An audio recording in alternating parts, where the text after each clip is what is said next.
Welcome back to The Explainer. Today, we are diving deep into the fascinating world of the Stafford Gambit. I mean, if you've ever felt like your chess games are just getting completely bogged down in slow, predictable, positional maneuvering, you're going to absolutely love what we're unpacking today. We're looking at a strategy that actively flips the board on its head right from the very first moves, transforming a seeming disadvantage into a remarkably lethal tactical weapon. Now, at first glance, it's super easy for an opponent to see an early sacrificed piece and assume you've just made a colossal blunder.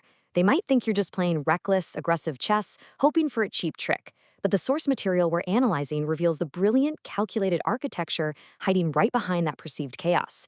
Today, we're going to see exactly how to walk that fine line between giving up material and seizing complete control of the game. To get there, we'll break this down into 4 stages. First, decoding the gambit itself. Second, bridging aggression with pure theory. Third, weaponizing psychological pressure. And finally, laying out a concrete roadmap to rapid checkmates. Okay, let's jump right into part 1, decoding the Stafford Gambit. So what is actually happening on the board here?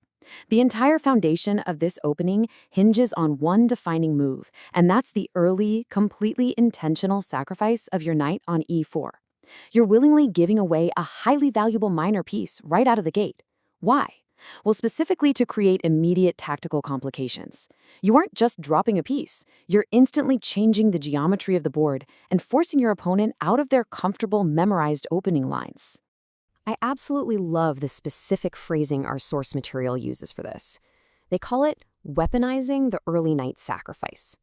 You aren't just absorbing a loss or trying to subtly make up for a deficit. That absence of your knight, that actually becomes the exact tool you use to strike. It's a total paradigm shift in how you view material value.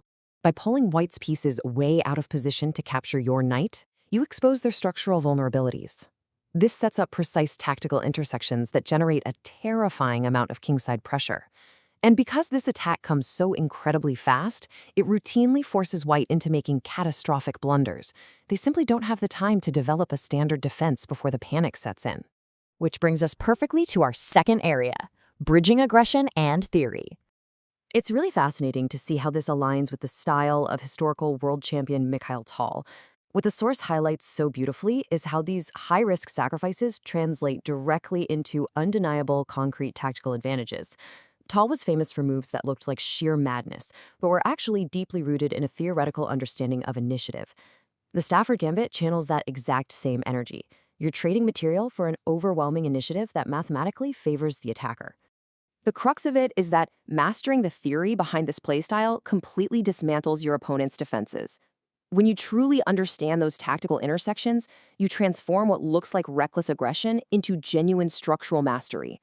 So while your opponent thinks they're playing a simple game of counting material, you're actually playing a game of total positional domination. Now, let's talk about the unseen battlefield in Section 3, weaponizing psychological pressure. Playing with an intentional material deficit completely flips the psychological script. Think about it from white's perspective for a second. They're up a piece early on, so naturally they feel like they should be winning. But suddenly, every single move they make just feels wrong. Their king is under siege, their development is totally stifled, and the pressure is mounting. This creates an overwhelming psychological burden, making them second-guess standard moves until they crack. We really need to frame the Stafford Gambit not just as a sequence of moves, but as a robust psychological, tactical framework. You're actively leveraging their structural vulnerability to induce sheer panic through relentless pressure. This is where pure chess theory seamlessly blends with mental warfare. You aren't just attacking their king, you are directly attacking their confidence. All right, let's put this all into practice with Section 4, the roadmap to rapid checkmates. So how do we actually execute this actionable competitive strategy? The source material gives us a highly functional step-by-step blueprint.